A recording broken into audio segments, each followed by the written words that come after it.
معزز سامعین کرام، السلام علیکم ورحمۃ اللہ تعالی وبرکاتہ۔ الصلاۃ والسلام علیک یا رسول اللہ وعلی آلک واصحابک سیدی یا رسول اللہ صلی اللہ تعالی علیہ وسلم۔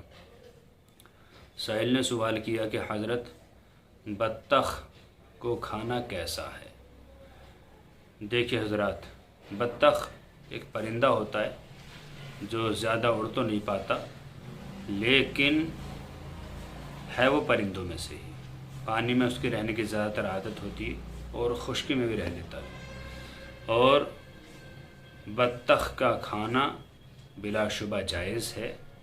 اور جس طرح مرغ وغیرہ ہم ذبح کرتے ہیں بسم اللہ اللہ اکبر کہہ کر، اسی طرح بطخ کو بھی بسم اللہ اللہ اکبر کہہ کر ذبح کیا جائے، اور جس طرح مرغ وغیرہ ہم صاف ستھرائی کرتے ہیں اسی طرح اسے صاف ستھرائی کر کے کھانا بلا شبہ جائز ہے۔